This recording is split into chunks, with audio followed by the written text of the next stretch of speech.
آج ہم محرم کے ریلیٹڈ میں آپ لوگوں کو بتاؤں گی کہ ہمیں محرم کس طرح سے منانا چاہیے۔ پارٹ نمبر 1، اگر کوئی برا مناتا ہے تو منائے۔ حسین علیہ السلام کا ذکر کرنا، ان سے محبت کرنا، یہ تو ایمان کا حصہ ہے، اس کے بغیر تو ایمان نامکمل ہے۔ حسین منی وانا من حسین، یہ ہمارے نبی کہہ رہے ہیں، حسین مجھ سے ہے اور میں حسین سے ہوں۔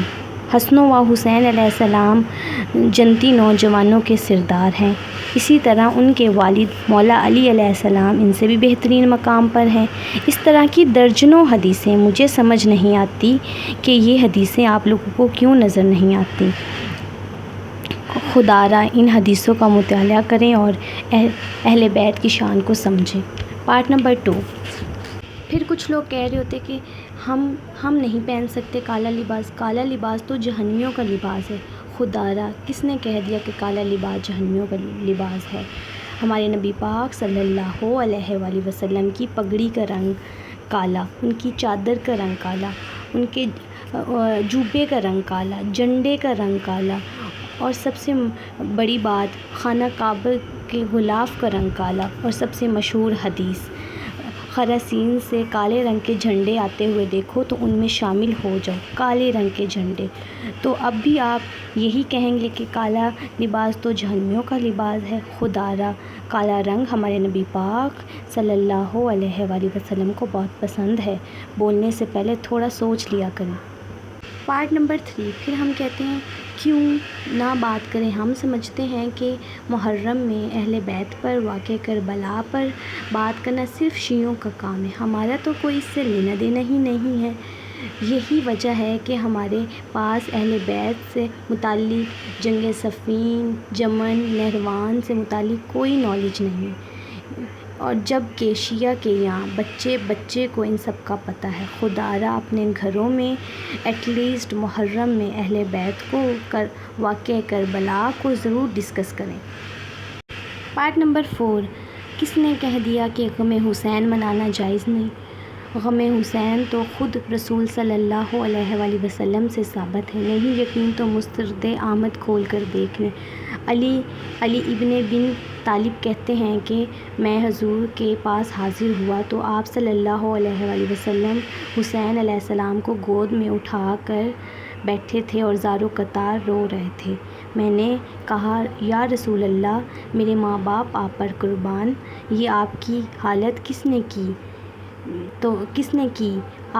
آپ کو کس نے اتنا غمگین کیا؟ تو رسول صلی اللہ علیہ وآلہ وسلم نے فرمایا، ابھی جبریل علیہ السلام میرے پاس آئے تھے، انہوں نے مجھے بتایا کہ آپ کی امت حسین کو قتل کر دے گی فرات کے کنارے، اور میری خواہش پر جبریل علیہ السلام نے مجھے کربلا کی سرخ مٹی بھی دکھائی، جس کی وجہ سے میں اتنا غم زدہ ہو گیا اور میری آنکھوں سے آنسو نکل آئے۔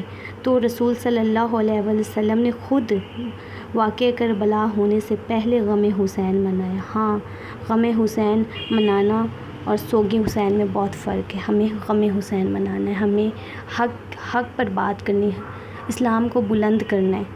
تو آئی ہوپ آپ لوگوں کو یہ بات سمجھ آ گئی ہوگی۔ پارٹ نمبر 5، ہمارا مسئلہ ہی یہ ہے کہ ہمیں جو کچھ سمجھایا جا رہا ہوتا ہے ہم ان سب کو چھوڑ کر کسی اور ہی طرف چل پڑتے ہیں۔ حسین علیہ السلام نے تو ظالم کے خلاف آواز اٹھانا سکھائی، اسلام کا مقصد سمجھایا، نماز کی امپورٹنس کا بتایا۔ اس سب پر ہم عمل نہیں کریں گے، اور جو حسین علیہ السلام نے نہیں کیا، جو ان کے ساتھ ان کے دشمنوں نے کیا، ان کے ساتھ جو ہوا، وہ سب ظلم ہم سرعام سڑکوں پر نکل کر خود پر کریں گے اور اسے دین کا حصہ بتائیں گے اور سمجھیں گے کہ ہمارا مقصد پورا ہو گیا۔ نہیں، خدا را پھر ہم نے حسین علیہ السلام کو سمجھا ہی نہیں۔ حسین علیہ السلام نے تو خود پر ظلم کرنا نہیں بلکہ ظالم کے خلاف کلمہ حق بلند کرنا ہمیں سکھایا۔ آئی ہوپ آپ لوگوں کو سمجھ لگ گئی ہوگی، ہمیں خود پر ظلم نہیں بلکہ ظالم کے خلاف آواز اٹھانی ہے، ہمیں ظلم کے خلاف آواز اٹھانی ہے، ہمیں خود پر ظلم نہیں کرنا۔ تو جو لوگ یہ سب کر رہے ہوتے تو ان کو وہ خدا را رک جائیں، ہمیں ظلم کے خلاف آواز اٹھانی، ہم ماتم کریں گے، ہم خود کو پیٹیں گے، سڑکوں پر نکل جائیں گے، تو یہ تو ہم خود پر ظلم کر رہے ہیں، جو کہ اسلام میں کہیں بھی نہیں ہے۔ اور جو یہ میری ویڈیو دیکھ رہے ہیں وہ ایٹ لیسٹ